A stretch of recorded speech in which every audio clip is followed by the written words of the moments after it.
It is time. We should be going live on Twitch right now. If you can hear us, guys, let us know. We are trying to see if we got everything going fine. We've been doing some playing around. I've been doing some play around. So, check, make sure everything looks all spiffy. I'm not getting any good stuff whisper-wise from Fagwent. So, Fagwent, if you actually are in the chat room listening to us, hey, give us a yell here so we can get your info and get you your prize from last week. Yes, definitely. If not, we might have to give it to someone else. We'll give him to the end of this podcast. If he doesn't give us anything then, we will send it to someone else. Okay. All right, Kathy. I gave you modified rights for the room in case something happens. All right. I see that I have a notification, so... Yeah, that's probably what it is. So you can slap people down if it becomes the Wild Wild West out there. Wild Wild West. Wiki wiki wow. Wiggy wiggy wild. All right, thanks, Maxim DT. If you notice, I've been playing around with some stuff. Got a little new gift. I'm going disco balls. Also, we have started adding. You can now request songs, redeem points, do scratchers, pick a card. You can do certain games. If you look into the screen, on the Twitch screen, you see a little picture of us. There's things down there for you to play with. And thanks to our new guys at Twitch. Yeah, little things to play with. That's not me. That just seems... Never mind. Just This never is mind. too bad. So, guys, we're going to go ahead and get started with some stuff. Then, if you notice also on the Twitch, there's some things going on. Make sure that you add, whatever you want in the suggestion box. Give us hints. Make some things. Twitch likes us. We like Twitch. So far, it's working really good for us. With that, John, what'd you do this week? Worked, and I actually broke out some Horde stuff and played a game. I mean, I played 2 turns of a game. 3 turns, technically. 3 turns of a game? 3 turns of which game? Hordes. War Machine. My opponent was playing another guy earlier, and they weren't playing with any scenario or anything. I hadn't really read too many of the rules, so I'm like, well, we need to play a scenario. And he's like, yeah, absolutely. So I put out a scenario, and he didn't pay attention to it at all, so I won at the end of my turn 3 after going second, because he didn't contest much. And it did let me know the biggest, most giant hurdle that War Machine has to get over. And since they don't seem to be addressing it, I don't know if they ever will. And that is, you cannot play this damn game casually. That's too bad. I started thinking about that a bit. It's not possible. I mean, you have to get beyond casual to semi-serious before you can actually really play a game. I mean, yeah, 2 guys can fuck around with it and cast or kill, but it's really a different game. And, shit, I mean, if you got, one guy who's taking it semi-seriously and one guy who's just fucking around, you're not going to have games. I mean, no. And it's unfortunate because every other game you can pretty much play casually. And I've even identified what the problem is. And the problem is we've gone from relatively simple steamroller scenarios that maybe weren't the most balanced. Yeah. To very complex steamroller scenarios that are very well balanced, but it's a lot for someone who's just having fun to get into. I mean, you used to be able to put down 3 flags, and 3 flags is a scenario everyone gets. Oh, there's 3 flags. Let's go after the flags. In the middle of the table. Go. You got to stay near them. Okay, cool. Everyone gets that. That's no problem. But nowadays, I mean, it's like, all right, I got a square zone here, and a square zone here, and a flag here, and a flag here, and a circle in the center. That's just too much shit to be playing a scenario casually. I can see that because I was... I had played a couple of games with my friend Nick, and Nick's my supercomputer. If there's any math problem that I have to talk about, I always ask him. He's also my... He is also the person I go to whenever I have problems at school because I don't know how to do calculus that well. And he can just rattle stuff off. I mean, he's one of those guys that can rattle off. Like, he can tell you what your percentage chance of killing the caster is down to, like, 4 decimal points of doing it. That's that type of person. He's a super smart guy. Really like him. He's a lot of fun. And so we were playing, and I was working on some lists because I was going to see if I wanted to play Old Witch 3 or whatever, Old Witch 2, and just different lists that I was pulling together. And I'm looking at numbers, and when I'm testing a list, I don't test it against a specific thing. I'm testing to see if the mechanics work, if everything works, if the point value is too much, that stuff. And I was looking at it, I was like, really, you cannot play this game that casual anymore. No. And I think that's the reason why. Excuse me. They have Company of Iron, because Company of Iron can be played very casually and not have to worry about it as much. And they don't want it to be competitive. You know what I'm saying? But that's not what people necessarily want. It's a good game. Correct. But people maybe want what they used to play. Mark II, you could play War Machine and Hordes casually because the scenarios were easy enough. They were approachable enough that someone who's just getting in can be like, oh, I can understand this. I mean, my favorite was Supply and Demand. Here's a big circle, 2 objectives. And, okay, cool, we can understand this. This is easy. Background objectives did nothing. Didn't have to. It was easy to understand. Now you just have too much stuff on the table. The average person just gets overwhelmed. And you can't... If you teach them to play without that, they're not going to learn the end game, if you will, the proper end game. They're going to learn a different game. Yeah, and I think it's up to us to do that. I think it's us. It's not up to us though, because it's not like when Steamroller first came out, when Hacksaw's like, we need to make a good tournament format for this game that's balanced and works. Thus, Steamroller was born. Yes, that was on us to make a good tournament format. This is a basic format of playing a game casually. Every other game I've encountered can do it out of the book. This is the only one that cannot. Yeah, it really shouldn't be up to us to make our own house rules to make it playable casually. Exactly. I mean, now we can help them absolutely if they say that's one of the focuses. We should absolutely be there. That could be a CID for that would appeal to a whole different branch of people. But it's something that needs to be addressed. But let's not go too far with this, because this is actually great stuff for an actual podcast at some point. It is. It is. But yeah, I played a game. I knocked the rust off a little bit. I mean, even though it wasn't like super competitive, it did actually help me knock the rust off a little bit. Between Twitter and Facebook and my opponent, they decided on Bradigus, or as my opponent said, Rock Guy. Rock Guy. He actually apparently meant Balder, but What? like, Bradigus is Rock Guy. Balder can take anything. Bradigus is Rock Guy. Yeah. So I'm not going to go over my list, because I'm going to go over that in the next episode of Minis and Movies. But Cool. And then I decided Chromac 2 is the only other caster who got multiple votes, so I'll use him as my pair for just playing a little bit. Okay. But yeah, that was pretty much it. Some hobbying, a little bit of got a game in. It's super fun. Of course, I finished Super Bear last night after 1 week hiatus. Not everyone was there, but it was a hell of a good time. I not gonna lie. Based on what happened, I one-shotted about half the party, and the rest of the party that went unconscious was like 3 shots. So it was pretty amusing. Kathy? Oh, Kathy, what'd you do? So yesterday, after Gonzo and I did our streaming painting hour for Object Source Lighting, I went over to my friend's house and we spent the whole day playing Diablo together. And that was 4 people. I mean, that's all you can have in a game, and we had a lot of fun. We played all day. They don't get to play very often, so it was cool, and we're hoping to make that kind of a more regular thing. We did my usual Monday night D&D, which I'll be doing again tomorrow, and the weekend was capped off in the middle of last night with my car not starting in 5-degree weather. So a call to AAA was made. I'm pretty sure it was poltergeists or sunspots. I go with sunspots. Sunspots at night, definitely. Yep.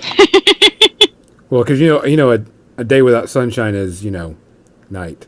Night. Yeah.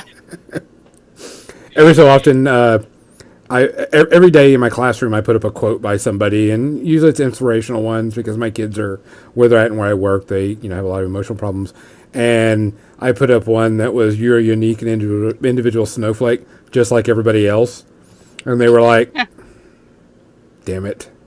And then It's a good quote. I mean, it's true. It lets you think like I'm unique, but everyone's unique. Yeah.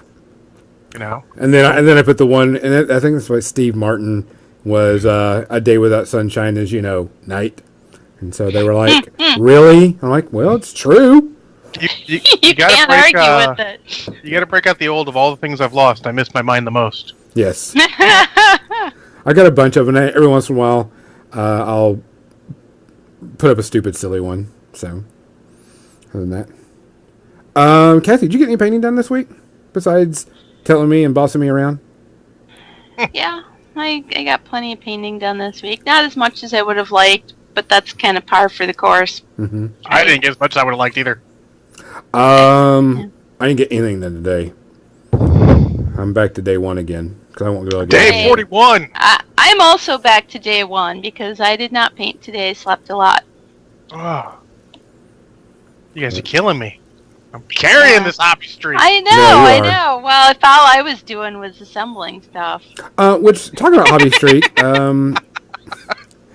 guys, if you are doing the hobby streak, which we suggest you do, there's actually now a Facebook group that you can do all that stuff in, so you don't clog up anybody's feed, because some people have started saying there's too much hobby streaking going on in certain channels on Facebook page. But there is a hobby streak Facebook group, and please go to that. I like seeing what everybody's doing, and we all do. So if you can't find it, just message one of us, and we will point you in the correct direction. Yes, correct. It is hashtag hobby streak, all one word. How That's hard the can that be? Facebook group. Yeah. You should, Congo. That way you can see what you're doing, because I like to see what people do. See, Yeah, that's how I am too, Congo, is I work every day. I mean, I paint miniatures, except for today. That's why I'm back to day one. And I do take a day off occasionally. And, but I need to, because I'm painting all day. Fair.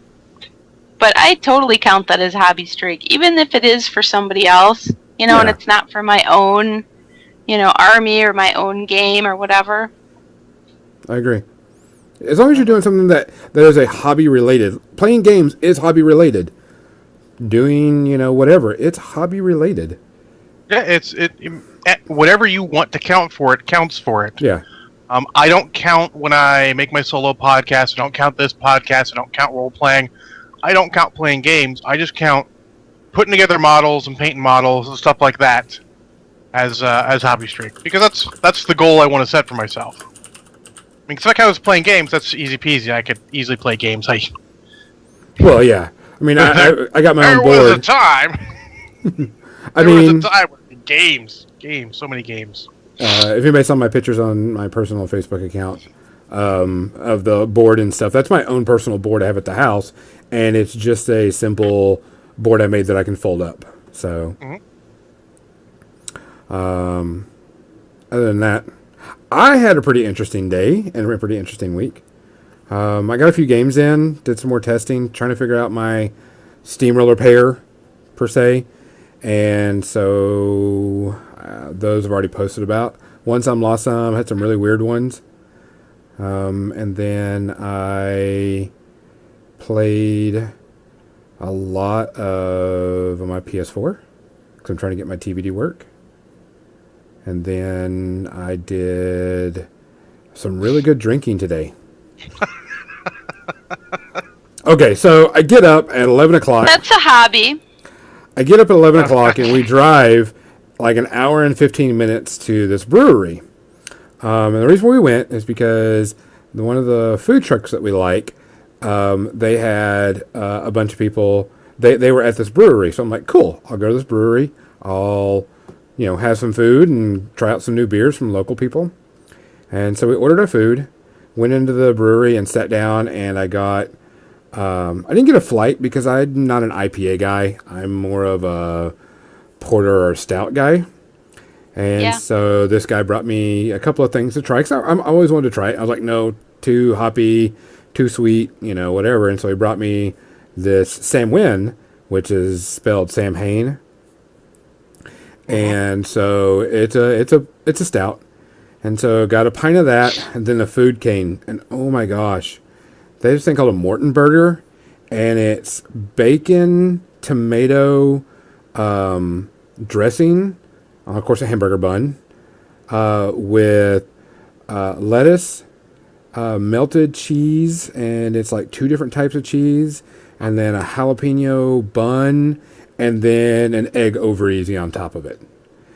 Add an egg to a burger and I'm in. Oh yeah, and then they had some chips, which I just kind of munch on those a little bit. But we always get these tater tots they make. And their tater tots are like the size of size of a baseball, pretty much. And they're just filled with nothing but cheese. And it's just Those aren't tater tots. I know, and they give you 3 of them. But I mean, Those are Tater tater tots children. are cylindrical hash browns. That's what a tater tot is.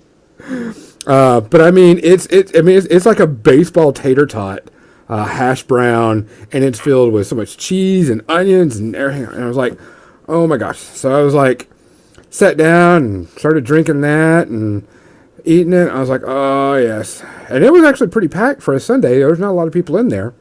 Oh. And of course, you can't buy alcohol from the store on Sunday, so everybody goes out to eat to get alcohol. And so yeah. What? Yeah, no alcohol sales in Arkansas on Sunday. Yeah, That's how Minnesota used to be until this year, actually. that's I don't have the words for that. Sure, I have to go to a liquor store to get alcohol, but I can buy it any day of the week I want. no. Yeah, you can't buy alcohol from a store, so everybody goes out to eat a lot on Sundays. That is sneaky and cunning and underhanded. Yeah, it's one of those. What do you call it? Sin laws. Yeah. Yeah. Sin laws. But, and so after I got done eating and everything, and I was like, I need another pint. And so I sat outside smoking a cigar, drinking another pint. And I was talking to their main brewer guy and just BSing and stuff. And then their bartender came out and says, I poured too many. Here's another flight of beer for you. I'm like, oh. Oh, the tragedy. First thing is like he had everything up there, and I was like, okay, I'll sip these. I haven't tried these, so I sipped them and I was like, no. And so I just worked on the flight of the stout, and then started drinking my stout. And then all of a sudden, the food truck guy comes over and goes, "Hey, try this new brownie out for us and tell me what you think." And I'm like, okay. And it's a waffle brownie with whipped cream, caramel sauce, and something else on it. Whipped cream, caramel sauce, and a brownie done in a waffle. I don't think I can let you talk about food on the preamble anymore because now I want to cancel the podcast and go get food. Yeah. But I mean, it was, and so I'm like eating that while I'm drinking, my last pint and having a cigar. So it was really good. It was really good. I mean, it's a group called, if you're ever in Arkansas and you're in the Fort Smith Van Buren area type thing, look me up. I'll send you places to go eat.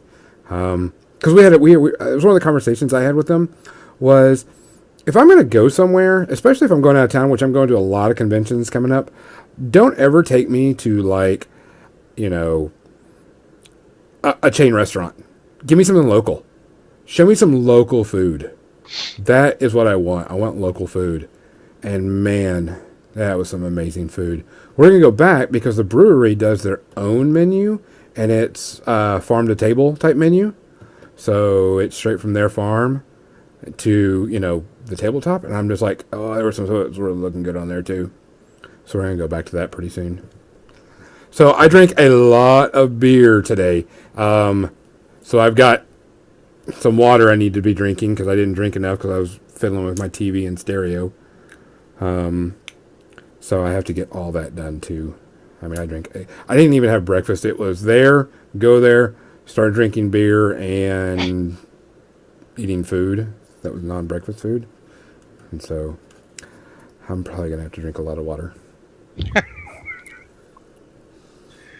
Oh, that sounds like a hell of a Sunday.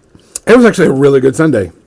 I spent like another 2 hours trying to get my PlayStation 4, my TV, and my receiver to all work together. So if anybody's like some good audio person, let me know.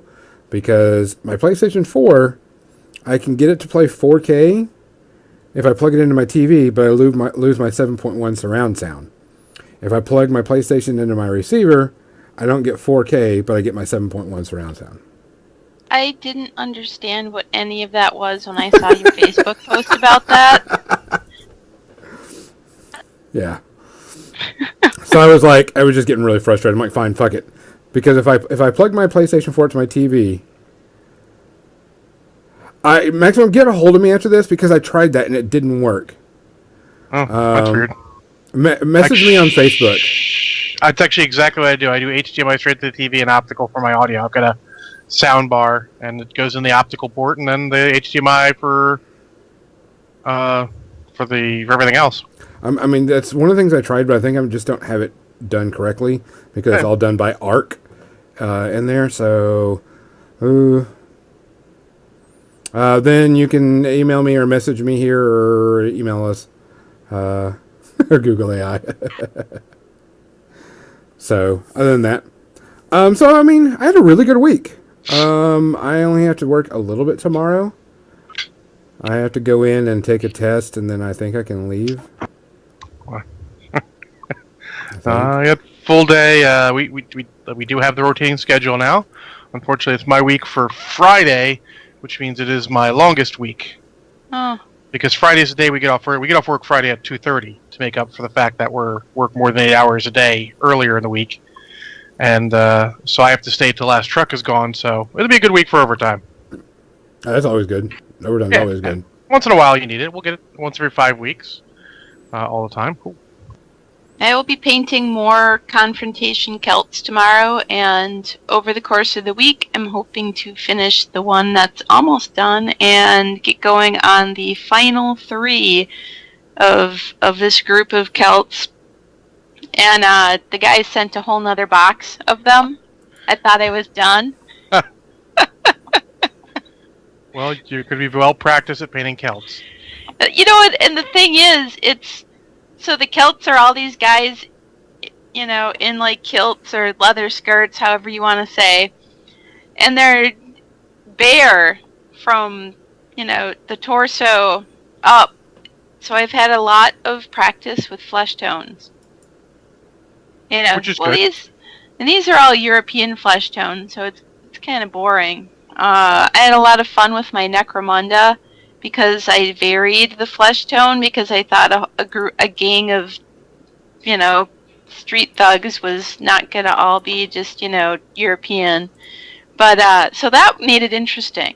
That was a fun experiment. The Celts are just kind of like, well, I'm doing a kind of Frazetta Conan the Barbarian flesh tone again. Which is fun, but, you know, I'd like to paint something else, like armor. Sometimes you need to switch it up. Are you gonna actually participate or play that? Or are you just painting them just for him? Because the confrontation miniatures were cool as shit. So I've always liked confrontation, and in like 01 or 02 when I first started painting, that was what I aspired to. I loved their paint jobs, and that's what I wanted to do, and that was what I strove for, was doing the non-metallic metal the way they did, doing that watercolory sort of technique the way that they did, and I feel like I've achieved that, but you know, this isn't actually for the confrontation game. It's this guy's role-playing game that's his own. It's sort of a D&D, but not quite D&D. It's his own world, though. And he just has a ton of minis of various races and various cultures that are in his world. Well, I've been kind of looking at, because whenever I saw confrontation miniatures, I was like, those werewolves are badass. Oh my god, I love the Wolfins. The Yeah. Wolfins were awesome. Those Minotaurs Mm-hmm. were awesome. Those were some of my favorites. The werewolves and the Minotaurs. Yeah, because I saw those and I was like, this is really cool. And then all of a sudden, the game disappeared. But Yeah. it's coming back. And I'm That's what kind they of. say, but they've been saying that for years. So I'm hoping it actually does happen. They, I know that they're coming back a little bit more because I checked their Facebook group and they're working on it. And they started making a bunch of different things for it. Is this the Cadwallon stuff? No. There's actually a group for that. I think you guys. Well, I don't know if is it the same thing. The Celts, are there Celts in competition? Oh yeah, the Cessair Celts. Oh yeah. Okay, yeah, those guys. Yeah, I gotcha. Yeah. And yeah, that's what I've been painting. I've done like 25 of them. Well, almost 25 of them. And I don't know how many are in that box waiting to be done. Maximum G, I actually, I don't know if I still own Rivet Wars because I sold a bunch of board games, but I had Rivet Wars, and it was a really good game. I loved Rivet Wars. It's a good, fun game. If you want a Those quick little little models were tabletop battle game, yep, they're fun. the models were so cool for Rivet Wars. Mm-hmm. So I actually got to meet the creator at a convention, and we talked about the sculpting that he did on them because he used ZBrush, and it was all the digital sculpting. mm-hmm. And I just was sad that Cool Mini or Not kind of never really took that game any further. I'm taking the 5th. Now I know when I That's went to fine. Adepticon last year, there was actually a booth that did nothing but chibi miniatures. Mm-hmm. They're big, Yeah. and it's Was weird that That wasn't Ninja Division, was it? No, it was some other group. It looked like kind of independent group or whatever, but they were selling a ton. yeah, because like ever since pretty much since Super Dungeon Explorer came out, people have been doing chibi. Then was it Arcadia Quest does a different type that's Yep. I don't really like as much. That was the Cool Mini or Not version, Arcadia Quest, right? I've heard good things about the game mechanics for that, Yeah. though. Yeah, basically it seems that Arcadia Quest has got the game mechanics right, and in my opinion, Super Dungeon Explorer has the models right. Yeah. It is what it is. Well, you know what miniatures I really like are really cool, and I tried the game, and I couldn't see myself buying a whole bunch into it. Some of the Dusk miniatures, some of their vehicles are cool as shit looking. Dust? Yeah, Dusk. Oh, yeah. I would. I haven't actually played that one yet. I've played it. I did a little demo of it, and it's kind of quick and easy. Yeah, it's just it's good just a beer quick- and pretzels. Yeah, and it was some of the miniatures. I was like, "Oh, this is a cool miniature. Oh, this is a cool miniature. I wish I could buy it and get into it." So, Oh, but God, it's- there's so many miniatures like that for me. So many. I just wish I had enough time in the day where I could actually play these games. yep, that's your resolution this year. Play more games. Yep. All right, guys. We're gonna go and shut this down. Be back up in about a minute or two. Alcohol. Everybody, go get your alcohol. Go get your Alcohol. potty break. We come I peed back. beforehand. We are going to talk about the 5x5x5 challenge, and we're going to talk about that shortly, and then we will probably spend a decent amount of time talking about the Legion CID breakdown. And we won't try to get too big into the stats, but just, hey, this changed and this looks good. So see you back in about 2 minutes.